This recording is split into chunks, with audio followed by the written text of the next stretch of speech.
You're listening to the Cricket Podcast.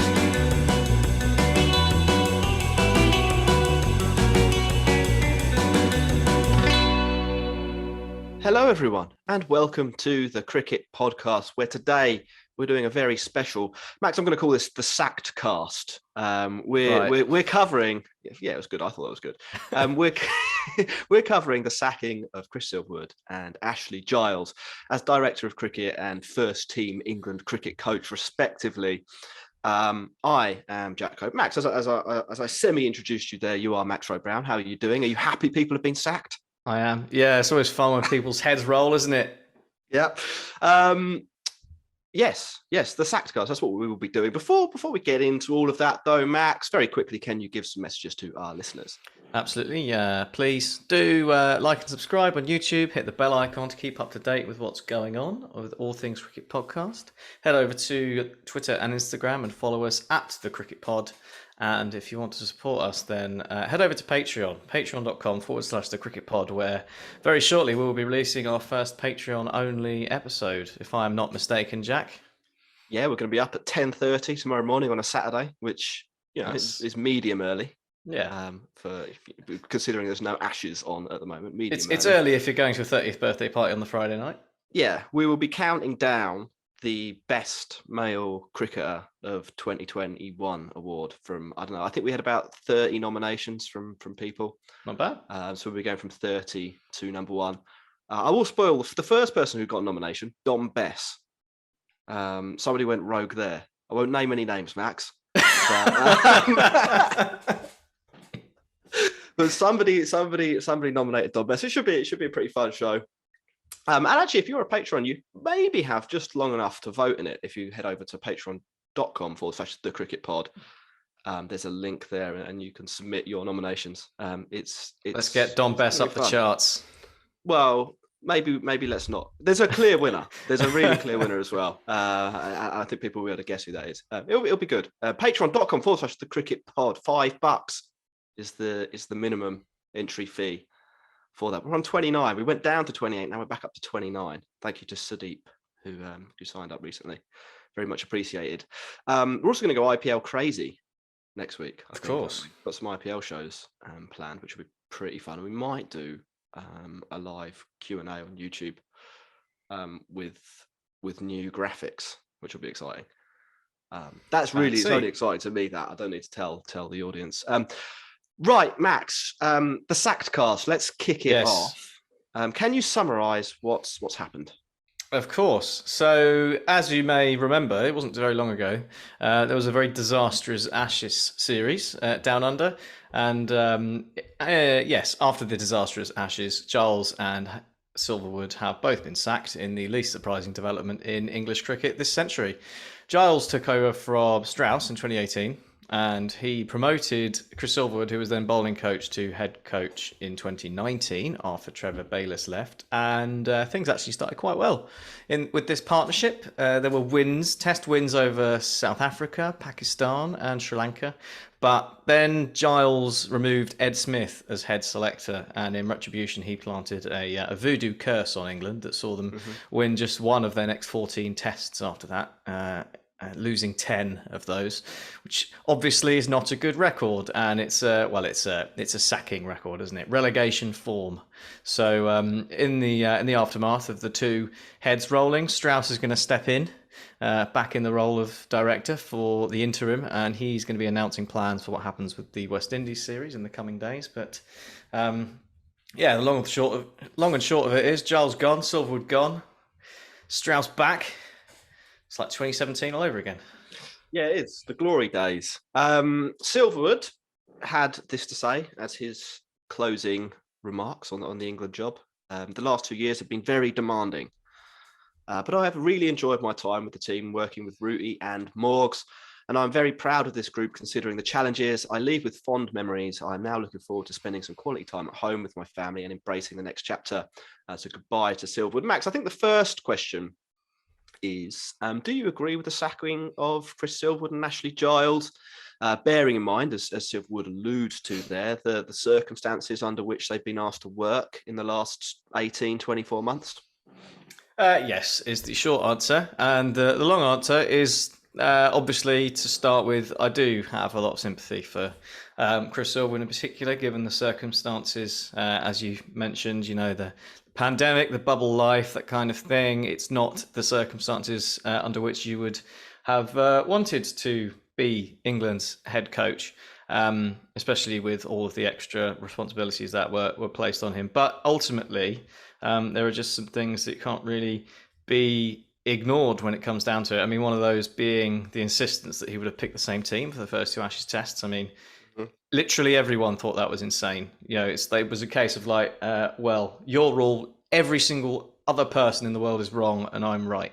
And that was, not a good sign for where things were going. But I also got a bit of sympathy for him because, I mean, let's be honest, like doing 3 coaching jobs and being a selection panel is absolutely mad. And sort of the woeful run of form of 1 win in 14 did largely coincide with this change. I know we like to look at find patterns in data as humans. It's a natural thing to do, but it does seem rather coincidental that those two things came together. But I mean, the buck has to stop somewhere, really, doesn't it? That's the problem. And I've found a quote from Ashley Giles in April 2021 when he did sack Ed Smith, and it's not left Chris Silverwood with very much wiggle room because Giles said the current process of selecting England teams has been in place for over 120 years. Even though this system has its merits, with advances in technology and a greater information gathering resource at our disposal than ever before. I don't know what that is, whether the technology is like cloning people so they can do 4 people's jobs at once. The restructure that is actually the technology. Yeah. The restructure is in the best interests of helping England's men's teams be successful. The new structure also makes lines of accountability much clearer, with Chris Silverwood as head coach taking ultimate responsibility for picking senior men's squads. So the ultimate responsibility kind of leaves him with nowhere to go. So that's pretty bad. And then on Ashley Giles, like he started it with those decisions, didn't he? So he's equally culpable. And the thing for me that really I find worse with Giles is what he said after the Sydney test. He said, "You can change me, change the head coach, change the captain, but we're only setting up future leaders for failure. That's all we're doing. We're pushing it down the road." I mean, that's a terrible attitude, isn't it? I mean, It points to the fact that there's obviously something structurally wrong that he disagrees with. But I mean, like, you've been in charge for 3 years, mate. Like, do you want to do something about it, or just what? So I agree with that. I agree with the general sentiment there, and I agree with the points, or the point you're just touching on a little bit, just tickling, that there are some structural issues in the English game that have led to this. What is, factually speaking here, is that if you are the head coach of the England cricket team and you are the director of cricket for the England cricket team, your primary goal, is to produce an England cricket team that wins stuff. And if you look at what they have achieved over the last 24 months, they've achieved next to nothing in terms of winning stuff. Joe Root's heroics in Sri Lanka and in India aside, they go on that run that you're talking about there, where they win 1 in 14 tests, which is horrific, especially considering 6 of them are at home, and you had mainly fit core England team at home. I think Broad was missing for a few of the tests, wasn't he? But it was you had people in place. And then they go to the T20 World Cup. We haven't really touched on this because the whole narrative has been around Test cricket for England. Obviously, with an Ashes series, that makes total sense. But they didn't even make the final of the T20 World Cup. We're looking at with this England white ball setup. You're looking at a side that has 5 potential World 11 players. I think I was counting through this the other day. Certainly, you're looking at Butler, Bairstow, Jason Roy potentially in the mix there. Liam Livingstone. It's a Moeen Ali. Rashid, it's a crime. Moeen Ali. Rashid, it's a crime that in that T20 World Cup, where the standard of T20 cricket was pretty poor, if we're being honest, that they managed to get blasted out by Jimmy Neesham in the semi-final. And like, with respect to Jimmy Neesham and taking into account that, like, T20 does have a high variance, and this sort of thing can happen. They obviously got their preparation wrong for those situations. They bowled badly. They fielded quite poorly.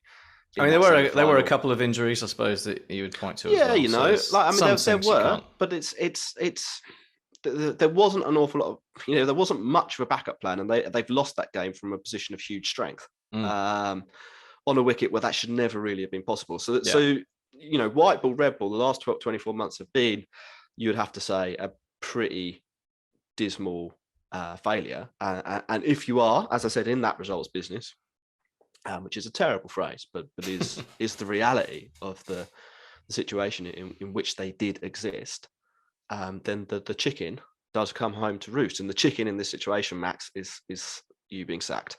Yeah. I also think, looking at this from a broader perspective here, and you talk there about structure. I think at this point, 3 of the 4 main perpetrators of the structures and the systems that England had in place that led to this annus miserabilis. Is that the right one? Is that annus horribilis? No, that isn't that the good one. Oh, yes, no, you're right. Yeah. The horrible year in Latin. Obviously, we didn't go to good enough schools, or I didn't. You may have to know Latin. I think 3 of the 4 main perpetrators are gone. I think Ed Smith. Ed Smith has experienced a classic out of the England side. Now he's really. I was just going to say, he's suddenly now everyone's talking about how good he was at his job. I was like, but he wasn't. Did some mad shit. And England have had to deal with the legacy of some of the crazy shit he did do, as you say there. The wrong England being picked at the wrong times, trying to shoehorn people into positions that they probably didn't have the skills to pull off, overloading some of these players as well. I mean, Josh Butler, not a bad player for England in across all formats, and I don't think the difference between him and Ben Foakes in the Test team is significant, really. I think maybe Butler bats a bit better, maybe Foakes keeps a bit better. But by burdening Josh Butler with the Test cricket side of things as well as the white ball, I think you probably diminish him in both. And I think Josh Butler was probably burnt out for certainly the Ashes tour in the summer against India. I don't think he was loving his cricket. It's the decisions like that were Ed Smith's fault. We had the Zach Crawley mayhem for the first part of this year, and I know he's come back in and got that pretty 70 at the SCG, and we're happy about that now. But you have to look at the decisions to have him in the squad over and over again, and why he's been there in the first place, and that is an Ed Smith decision.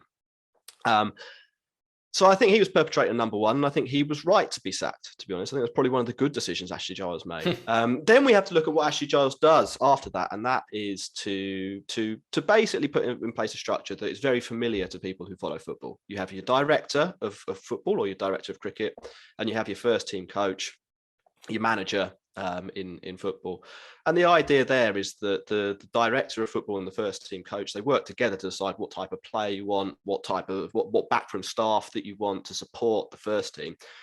And then the director puts in place those structures and comes up with the names for the first team coach, the manager, to then use to produce results. So when we talk about Silverwood being selector, he wasn't actually supposed to be going around the counties watching county cricket or streaming 8 games at once to try and see whether James Bracey was getting on well at Gloucestershire.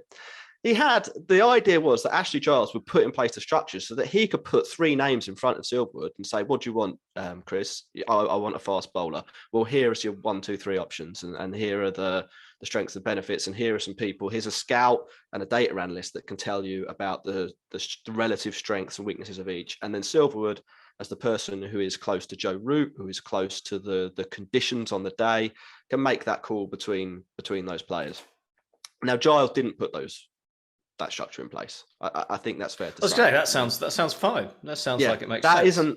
That didn't get far enough, and so I think Giles probably has to go for that. He hasn't fulfilled the director of cricket role that he was supposed to.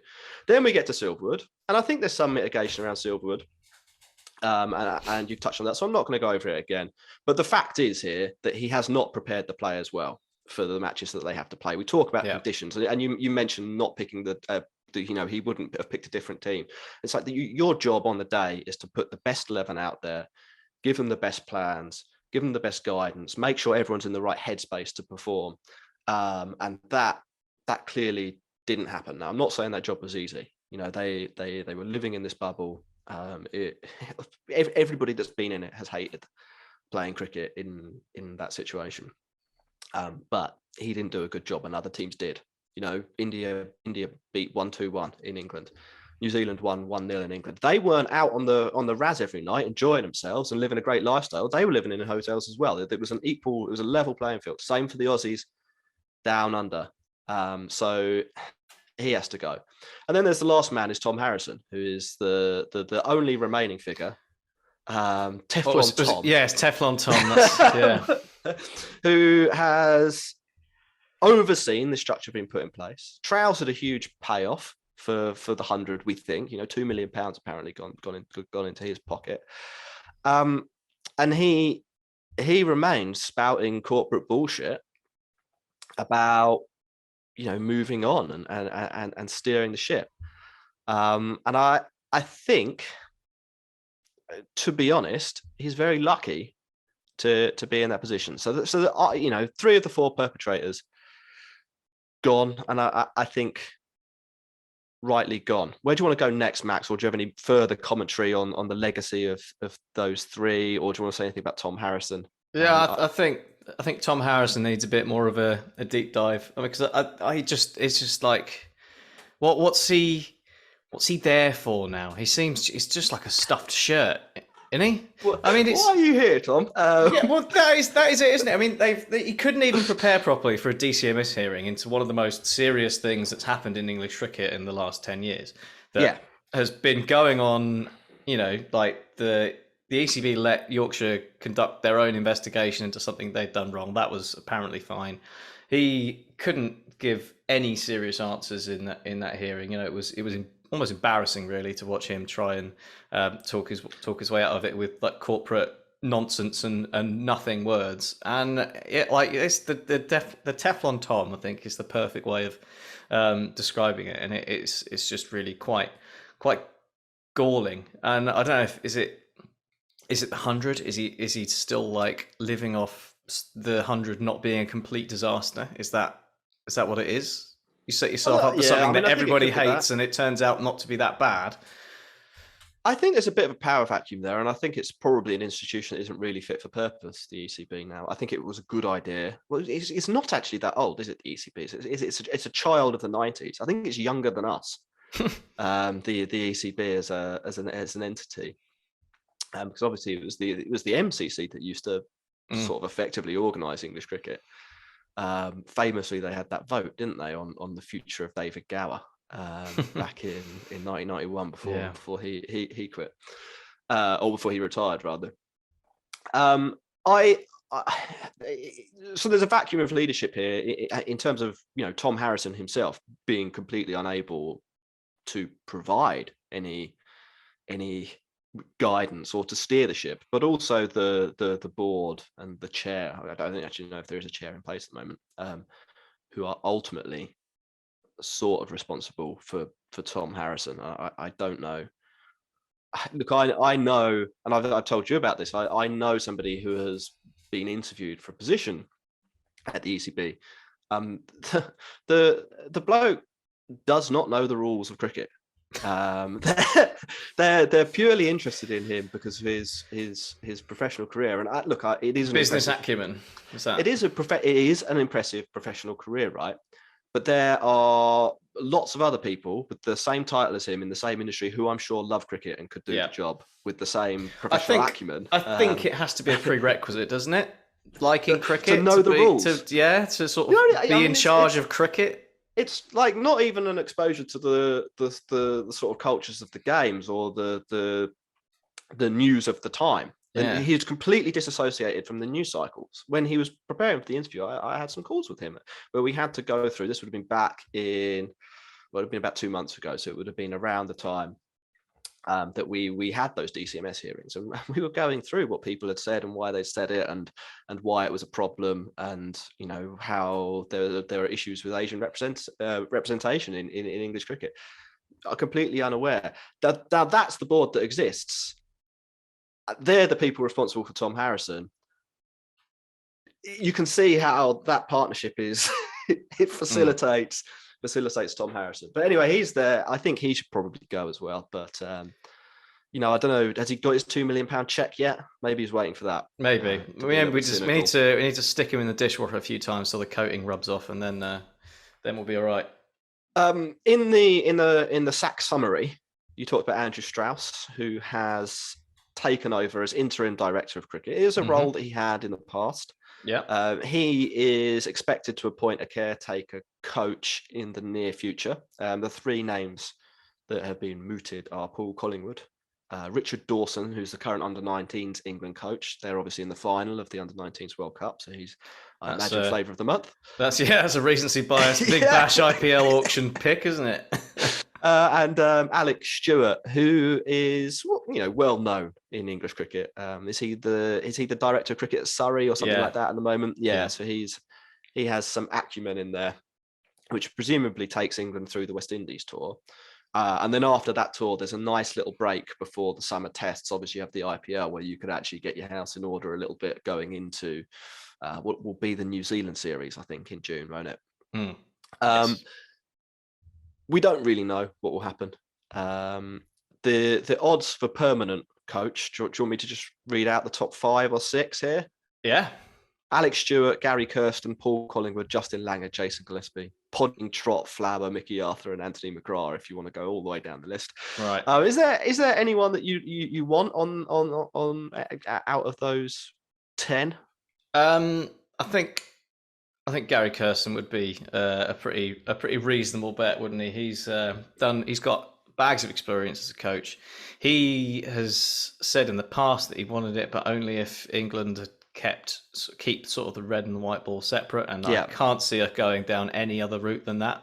I can't see that either. With Strauss, Strauss is back in as interim coach. He was sort of part of the drive to focus on white ball cricket while he was around, and I would imagine we'll be putting those structures back in place, which is quite funny, isn't it? Basically, if there's ever an example that you haven't done your job properly, it's that they've sacked you, brought someone in to undo everything that you've done or not done properly, and go back to how it was 5 years ago. Well, he didn't. I don't think he was sacked, was he? I think he stepped down because I'm talking Giles. Giles. Yeah, fair enough. I think all the noise is that they are going to split the roles. At the moment, and as you say, I think that's the right approach. I mean, we actually talked during the Ashes, I think, Max, about the number of days cricket that England play over a year, and it's a phenomenal amount. It's over 100 days. Assuming there's some 5-day tests included in that 100, and obviously they don't all play out, but it's a lot of days. But I mean, they could play out, can't they? That's the thing. Yeah. And they're in a bubble for all of it. So, and the preparation you need to do that job, I think, in this era is too much. When it was like, back in 2005, when basically teams played their test side in one-day cricket with like 2 ODI specialists. We'd bring in Paul Collingwood back in 2004 before he got into the test team. And then it would be like Craig Keyswetter or something like that. Michael that was the start when we started to do things slightly differently, wasn't it? Michael Yardy would come in, and Bapara was around the team. O.A. Shah was the ODI specialist for a little bit. Often it was for England's point of view. I think other teams took it more seriously, and they had like Andrew Simons or something like that. But it was usually like an auditioning thing for the big show to get into the test side. Sorry, where am I going? We're back, but so back then, I think you could have one person in charge because it was the same group of players, and and also T20 barely existed. Didn't at the moment in a calendar year. If you are a coach for the England side, you have, let's say, 14 tests. So what's that? 70 days of test cricket that you must prepare for or expect that might happen. On top of that, you probably have 10 ODIs. 5 to 10 T20s, and usually there's an ICC tournament thrown in there. as well. So that's a month out of it. Yeah. Then you've got the 2-month IPL season where you don't really have any exposure to the players, which condenses that cricket down into a 10-month period, let's say. And that I think now, with the divergence in the two playing groups and the level of preparation that you need to put in, 2005, I don't even know if England would have had an analyst, to be honest. Probably not. No, they probably didn't even measure like how far people were running in the field, stuff, really quite basic things. They didn't have like tracking stuff. I doubt at like Nets whether they had a speed gun to see who was bowling, what speed people were bowling. It was probably all eye test. That's completely changed. So Giles talking about that technology back in April 2021, it's that sort of thing that's come into the game. And I think the burden on one man there is too great to do both sides of the game. England have got the resources to split the roles. They've split the roles, the captaincy roles, with a fair deal of success, you'd say, over the last decade, in that they have managed to get to number one in Test cricket. They've generally been a reasonably competitive Test team, if not amazing, with not always the greatest generation of players. And then in white ball cricket, particularly over the last 5 to 7 years, they've gone from strength to strength with that split, and I think it makes sense from a coaching perspective to do that. And I think, ideally, you'd have the two coaches with one director of cricket overseeing both, who helps to do things like settle disputes over availability. You need some sort of synergy, don't you? So there should be some sort of office held for that. But I don't sets goals. Decides. Someone balance who can of answer resources, that kind of thing. Yeah, someone who can answer questions. Who is playing? Why are they playing? What are the goals we want that player to achieve by playing them? So simple things. Why have we sent these 15 players to go and play the T20 matches in the West Indies? The director of cricket should be able to answer that strategic question. They should be able to say why George Garton played and got smacked around the park. But we wanted to have a look at him. Some of these things they can do already, but I think they're sort of happening accidentally rather than with an overall strategy. And this is what this person is supposed to do. And on top of that, we talked about the systems earlier. Put a proper scouting system in place. Create an analytics department and make someone the head of analytics who has responsibility for recruitment and match planning, and make them accountable for those decisions. At the moment, that part of England cricket is really opaque. It's basically a guy freelancing. He goes and does KKR half the year. He writes books. You want that a little bit more in-house, a little bit more front and center. If that's the way we got bloody crickviz, haven't we? Well, but there's a certain level of opaqueness around that. Is there just someone reading Twitter all day? Is that what it is? Maybe it could be someone who can make progress on other structural areas that we sort of identified over the last 2 months. Say pitches in county cricket, for example. The first team England coach or the captain cannot be responsible for the pitch at Derbyshire. The director of cricket for the English cricket team, they can take some time out of their week to have a call with groundsmen and ask, can we do anything about these pitches? Why are they like this?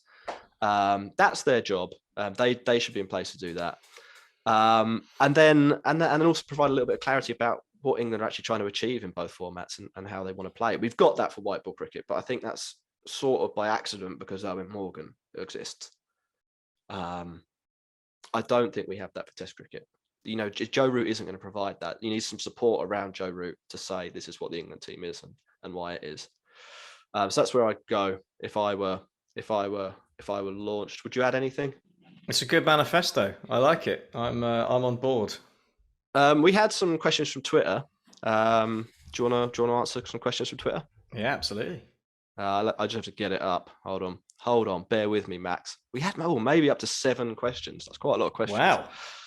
A Badger, the cricket badger, not that cricket badger, another cricket badger. One.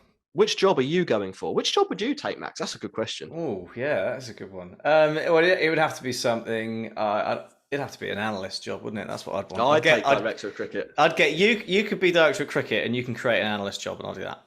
Okay, great. What does Ross do? He can be Tom Harrison. Throws balls. He throws balls. Business Ross. He's on the dog wanger.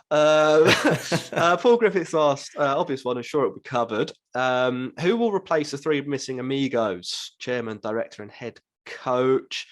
Any truth in the Justin Langer rumours? Is Ross going for the director role? So we've just ruled Ross out. Ross is on the dog wanger. Yeah. Langer, I want to talk about Langer in a minute, so we'll cover that in a minute. We didn't really say who we would have ideally. We talked quite conceptually about what we want in place. If I could pick anyone, I'd probably keep Andrew Strauss. I think he's the one with the clearest vision. I think so. But I don't know if he'll want to do it. And actually, within the English game, I'm not.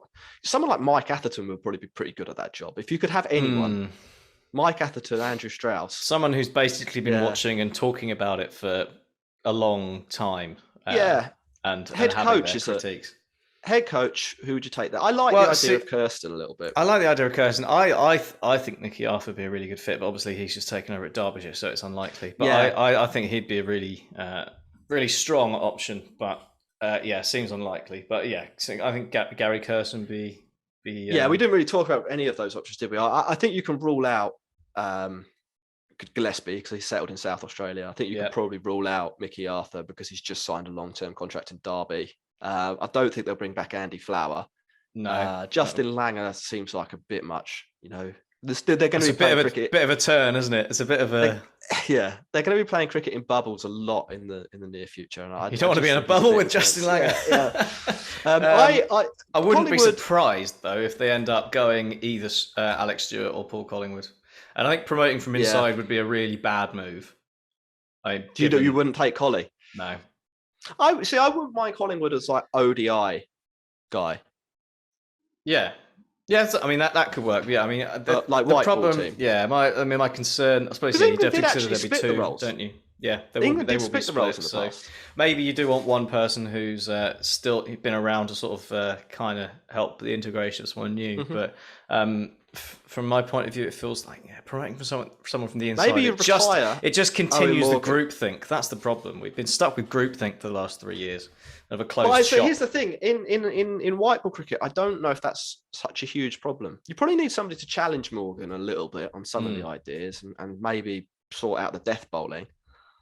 But the general premise, which is whack a load of runs, it's good. It's a good idea. It's the best thing to do. 75% of the job. So I don't know. Kirsten as test. I don't really care who does the ODI. Retire Morgan and make him in charge. Not the worst idea. I mean, Giles did the ODI job, didn't he, himself, 2 years when Andy Flower retired from ODI cricket and stayed on as test. So England have done it before, not with great success on that occasion, but as both teams bombed. But still on Twitter, lots of people actually asked about Joe Root. So Nick, Kashi, Rishabh asked a question, but we've already answered that. What do you think? Do you think he should have gone as well? I think we've talked about this. I think you can sack Joe Root. There's no other alternative. That's it, isn't it? I mean, is Joe Root a good captain? Probably not. Really, he's not very good. Not very good captain. Negative 10 runs a test, probably something like that. Yeah. Is anyone else going to be better? Probably not. They might be, but they might not be in the team or good enough to play for England as a test team. So, you're a bit hampered, aren't you? What you need is someone who can support Joe Root a bit better and give him a few pointers rather than help them pick the wrong team and stand by it. Send Joe Root out with a game plan. Don't make Joe Root the game plan. Is what I would. And it's a little. It hurts me, Jack, that we've basically wasted the best year of Joe Root's career. Let's be. I mean, it does. It's absolutely gutting, isn't it? That he will never be that good again, probably, and we won one test. We had the greatest year from England's maybe greatest ever batter against the three best teams in the world at the moment. It should have been an awesome year where we got that result in India. Even if you lose 3-1 in India on those pitches, you can be like, head held high. To blow the summer, win one test in the summer, pretty poor, and then to get blasted. Yeah. Yeah, I was going to say something worse than that, but I held back. In Australia, when you had all of these runs on the table, is devastating. On Patreon, patreon.com/the cricket pod. Get involved. There's a special show out tomorrow for Patreons. VJ asks a couple of questions. One's about Strauss, and we've sort of covered that. Strauss is good. Actually, I think that might be it. So it doesn't look like there's any questions over on Patreon. Strauss is good. That was it. The rest, there's another question pertaining to the IPL, but I want to keep things separate, and we're going to do an IPL. We're going to do at least one IPL show next week, probably two. So, and then we'll have IPL corner until the IPL. And then will be an IPL show for 2 months. So there's plenty of time for IPL. Yeah, well let's hold off on that. Just keep the IPL powder dry. Yeah. The last thing I wanted to talk about was Justin Langer. Yes. Who is up for a contract renewal. But nobody really knows, Max, what they're going to do there. There was a rumor last week that he was going to have to apply for his own job again if he wanted to do that, but they said that definitely won't be happening.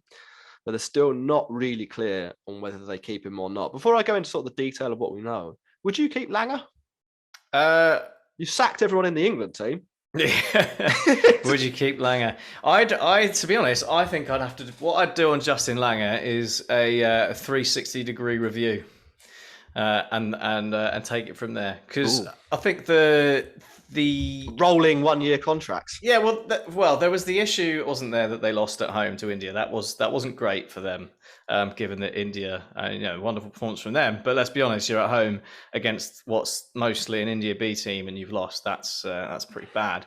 On the flip side, they won the T20 World Cup and absolutely spanked England in the Ashes, where all the decisions they made in that series basically went right. So the recent form is really good.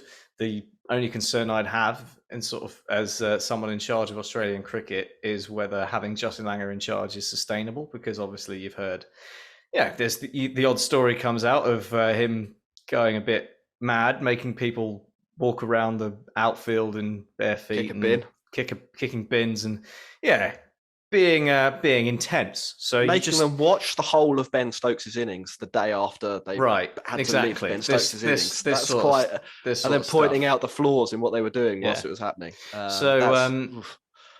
think you need to have a little think about whether that's sustainable mentally for the Australian side. Yeah. On the plus side, on the results side, you keep him, I think. Yeah, he's the second best winning coach, second winningest. If you're American, winningest is a word. Yeah. He's the second winningest coach Australia ever had. What a terrible word. In Test cricket. He's won the T20 World Cup for the first time. But the player back in August, I think the players actually sent a list of demands to Cricket Australia that they needed Langer to come through with. Otherwise, they were just going to be like, he's got to go. But what we understand is that he has actually come through with those demands. But you also have to remember that Australia didn't really play through the whole of last summer. They went to the T20 World Cup. Not all of those players then went on to the Ashes. Some of them have been in and out of the squad. The Ashes, when you win 4-0 at home in the Ashes, and you actually only have to play about 14 days of cricket to achieve that, that can't be too stressful. Like the coach doesn't need to be intense. I had written down here, you could have had the Big Lebowski or the dude from the Big Lebowski in charge, and they'd have still cleaned up in that series. But similarly, you go to Pakistan on the 4th of March for a month. You play 3 tests there, 3 ODIs and a T20. You could have the Big Lebowski in charge there, and it would still feel like the most intense situation. I'd have thought. And Langer is he's a few notches up from the dude. I don't know. There's rumours about Bayliss, isn't there? He's got a connection with Pat Cummins from Sydney, and not Sydney, whichever state that is, New South Wales. I think so. And the assistant manager, they all like him apparently. Okay. So there's 2 options there. It'll be interesting to see what happens. I think that's everything on the Sacked cast, Max. Any final words from you? No, bring on the new regime of England cricket. That will be interesting to see how we go. Let's hope Let's hope we get the new manager bounce. That's what we're looking for. That's what we're looking for. The Roy Hodgson effect. We will see. I'm sure. They'll probably appoint someone by Monday, so we can talk about this again. But yeah, goodbye, Max. Goodbye, audience. Remember, at the Cricket Pod on Twitter and Instagram. Like, subscribe, follow us on whatever platform you watch or listen to the show on. And patreon.com/the Cricket Pod keeps us in business. Look at Max's house if you're on YouTube. He can't afford to paint his walls. Just $5 a month could help Max paint his walls. Don't give it to a donkey sanctuary. Give it to me. Yeah, exactly. Yeah. The podcasting equivalent of a donkey. Max Roy Brown. Charming. Goodbye. You're listening to the Cricket Podcast.